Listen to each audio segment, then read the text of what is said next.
नमस्कार मित्रों, मैं संजय कुमार स्वागत करता हूं एक बार फिर से आपके अपने YouTube channel golden education hub पर।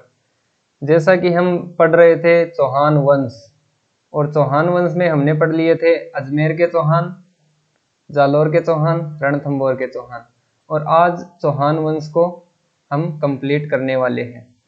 तो देखिए, सबसे पहले मैं आपको बता देता हूं कि राजस्थान में चौहानों की शाखा में हमने पढ़े थे अजमेर के चौहान।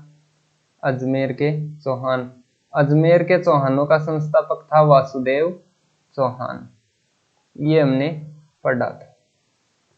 इसके बाद हमने पढ़ा था रणथंभौर, और रणथंभौर में कौन था? गोविंदराज था। और इसके अलावा मुख्य शासक हमने पढ़ा था हमीरदेव चौहान। और उसके बाद हमने पढ़ा था जालौर। जालौर के चौहानों का संस्थापक कौन था? तो जालौर के चौहानों का संस्थापक था कीर्तिपाल। कौन था? कीर्तिपाल, ठीक है, ये हमने पढ़ा था। और इसके अलावा एक महत्वपूर्ण शासक हमने पढ़ा था कन्नड़ देव, ठीक है। अति बात सबका समझ आएगी, कोई दिक्कत को नहीं। और आज अपन पढ़नो है नाडोल, नाडोल के अलावा सिरोही, सिरोही के अलावा बूंदी, बूंदी और कोटा। बस छोटा छोटा है, मुख्य ज्यादा इंपॉर्टेंट तो नहीं, लेकिन एक सिलेबस के तहत अपन पढ़ना बहुत जरूरी है। तो सबसे पहले मैं आपको बता देता हूं नाडोल के चौहान। कौन दोस्तों? नाडोल के चौहान। नाडोल में आपको इतना ही पता रखना है कि नाडोल के चौहानों का जो संस्थापक है वो लक्ष्मण चौहान है। कौन है? लक्ष्मण चौहान, ठीक है। इसके अलावा इस वंश में बाद में एक महत्वपूर्ण शासक हुआ था अल्लण। कौन हुआ था? अल्लण या अहिल, ठीक है। इसके बाद में हमने जब जालौर पढ़ा तो आपको मैंने बताया था कि नाडोल के अल्लण का बेटा ही कौन था? कीर्तिपाल, कीर्तिपाल। नाडोल का पहले प्रथम प्रतापी शासक था, प्रथम प्रतापी शासक। और बाद में ये जालौर चला जाता है, कुमार सिंह ने इसको हराया था मेवाड़ वाले ने, और ये जालौर जाकर जालौर के चौहानों का आदि पुरुष बन जाता है, मतलब वहां पर नींव डालता है। तो आदि पुरुष कहाँ का हो गया? ये जालौर का हो गया, ठीक है। नाडोल में इतना ही ध्यान रखना है कि देखो, लक्ष्मण चौहान जो है वो है नाडोल के चौहानों का संस्थापक। अल्लण है, अल्लण का बेटा हुआ था कीर्तिपाल, पुत्र कीर्तिपाल। और कीर्तिपाल ने जालौर में जाकर स्वतंत्र एक चौहान साम्राज्य इसने स्थापित किया था। अब देखो आगे आपा देखेंगा कि सिरोही, सिरोही चौहान वंश हम पढ़ रहे, सिरोही के चौहान। अब देखो, सिरोही के चौहानों का जो संस्थापक है वो है लुम्बा। कौन है? लुम्बा। अब सिरोही, सिरोही आपको पता है कि राजस्थान, भाई देखो ये सो राजस्थान को सेफ है, बना वो तो सही को ना, लेकिन समझ गया, ठीक है। तो इस जगह के पड़े है सिरोही, मतलब थोड़े, हाँ, बाड़मेर, सिरोही, उदयपुर, जालौर, उदयपुर। अब देखो सिरोही, मतलब आपको ये बताना चाहता हूँ भाई, गुजरात बॉर्डर। सिरोही में मुख्य स्थान है आबू और चंद्रावती, आबू और चंद्रावती। तो इसने क्या किया लुम्बा ने कि परमारों से, भाई प्रतिहार परमार चालुक्य चौहान गुरु वशिष्ठ को याद करो, आबू पर्वत पर उसने तपस्या की थी। गुरु वशिष्ठ ने 4 जातियां उत्पन्न हुई थी, मैंने आपको चौहानों की उत्पत्ति में पढ़ाया था, प्रतिहार परमार चालुक्य और चौहान। तो ये लुम्बा जो चौहान है, कौन? लुम्बा चौहान, इसने परमारों से आबू और चंद्रावती को छीनकर स्वतंत्र राज्य स्थापित किया। क्या किया? स्वतंत्र राज्य स्थापित किया, ठीक है।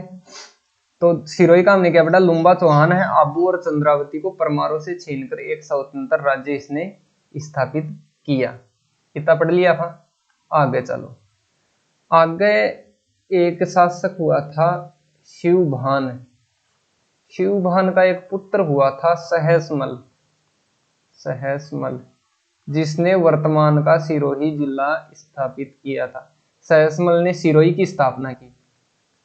सहसमल सिरोही, शिवभान सहसमल सिरोही, शिवभान सहसमल सिरोही, सिरोही की स्थापना किसने की? सहसमल ने की। ठीक है, इतोफा पढ़ लिया। आगे भाई मुख्य मुख्य बातें मैं आपको बता रहा हूं। आगे देखो, शिवभान के पुत्र सहसमल ने सिरोही की स्थापना की। इसके बाद एक शासक हुआ देवड़ा सुल्तान। सुल्तान ये अकबर के समकालीन था। अकबर के समकालीन। ठीक है, देवड़ा सुल्तान बहुत ही मुख्य शासक है वैसे देखे तो। कैसे? जैसे मान लो, कलर डिफेक्ट हो गया क्या?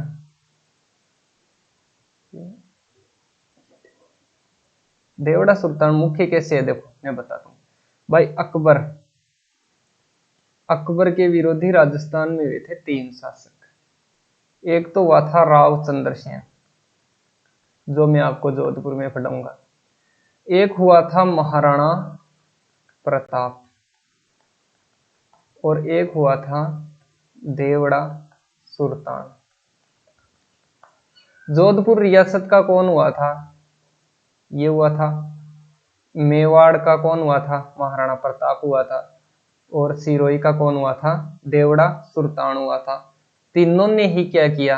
महाराणा की सत्ता को अस्वीकार कर दिया। तीनों ने ही विरोध किया था। तो देवड़ा सुल्तान अकबर के समकालीन था सिरोही का। यह आपको इतना ही ध्यान रखना है, ज्यादा माथापच्ची करनी नहीं है। ठीक है, अब आगे आ जाओ। ये हो गया। आगे सिरोही में ही एक शासक हुआ था शिव सिंह। शिव सिंह, शिव सिंह हुआ है सिरोही में। शिव सिंह ने क्या किया था? अंग्रेजों के समकालीन था। अंग्रेजों के समकालीन था। समकालीन था और सहायक संधि की थी भाई। राजस्थान की सभी रियासतों में सहायक संधि हुई है। सहायक संधि की थी अंग्रेजों से। ठीक है, तो ये मुख्य शासक है शिव सिंह सिरोही का। अंग्रेजों से इसने सहायक संधि की थी। ठीक है, तो ये हो गया हमारा सिरोही। ठीक है, अब क्या पढ़ा भाई? मैंने आज आपको नाडोल पढ़ा दिया, सिरोही पढ़ा दिया। चलो अब पढ़ते हैं हम बूंदी। क्या पढ़ते हैं? बूंदी। बूंदी, जैसे मैंने हाड़ौती के चौहान लिखा, कोटा बूंदी हाड़ौती के क्षेत्र ये। तो बूंदी, बूंदी का नाम किसके नाम पर पड़ा? बूंदी पर एक शासक राज करता था, बुंदा मीणा। बुंदा मीणा। ठीक है, बुंदा मीणा ने बूंदी की स्थापना, मतलब बूंदी का नाम बुंदा मीणा के। तो बुंदा मीणा को एक शासक ने हराया, देवा हाड़ा। किसने हराया? देवा हाड़ा, या इसको आप बोल सकते हो देवा सिंह हाड़ा या देव सिंह हाड़ा।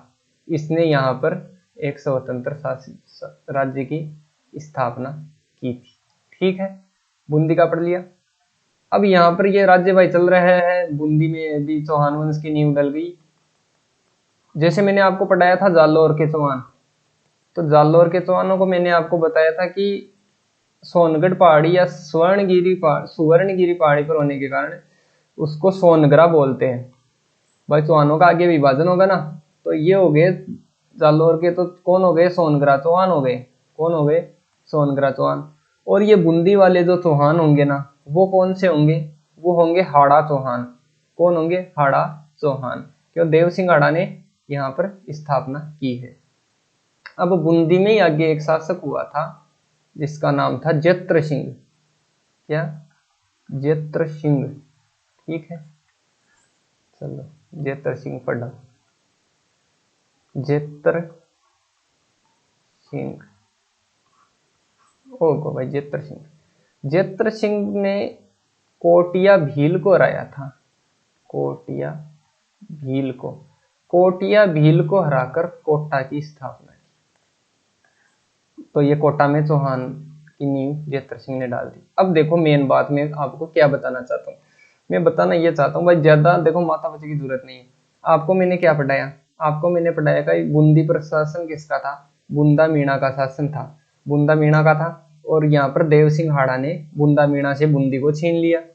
और आगे मैंने पढ़ा है कि जेतर सिंह ने कोटिया भील से कोटा को छीन लिया। ठीक है, इतनी बात है, ज्यादा राम खाने की आवश्यकता ही कोनी। आगे देखो, एक शासक है राम सिंह, यह है बूंदी वाला राम सिंह।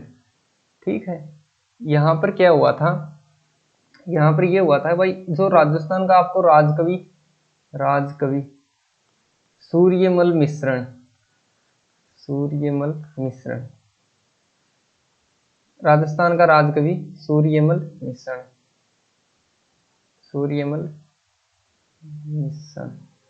तो ये किसके दरबार में था, ये राम सिंह के दरबार में ही था। ठीक है, अब आगे एकमात्र शासक मैं आपको जो कोटा में पढ़ा देता हूँ, मुकुंद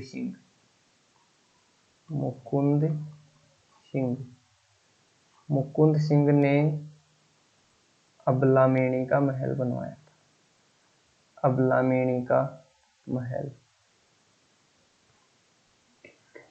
इसके लिए भाई आप स्थापत्य कला पढ़ोगे, जब महल हवेलियां छतरियां, उसमें आप अबलामेणी का महल पढ़ोगे। अबलामेणी के महल को हाड़ौती का ताजमहल कहते हैं, हाड़ौती का ताजमहल। ताजमहल एक तो जो शाहजहां ने बनवाया था, राजस्थान का ताजमहल जसवंतड़ा है, और हाड़ौती का ताजमहल क्या है, अबलामेणी का महल है। इसको राजस्थान का द्वितीय ताजमहल भी कहते हैं, द्वितीय ताजमहल भी कहते हैं। ठीक है, ये इसके बाद एक अन्य शासक और होता है जालिम सिंह। कौन, जालिम सिंह हाड़ौती में, जालिम शाही सिक्के चलाए थे, जालिम शाही सिक्के। ये लो मित्रों, ये हमने चौहान आज कंप्लीट कर लिए हैं, और चौहानों में हमने क्या क्या पढ़ लिए है। अब मुख्य में बता देता हूँ, अजमेर, मन में बोल दो कि इसका संस्थापक कौन था, वासुदेव चौहान था। कौन था, वासुदेव चौहान था। इसके बाद में हमने पढ़ा था रणथंभौर, रणथंभौर के चौहानों का संस्थापक कौन था, गोविंद राज था। इसके बाद में हमने पढ़ा था जालोर,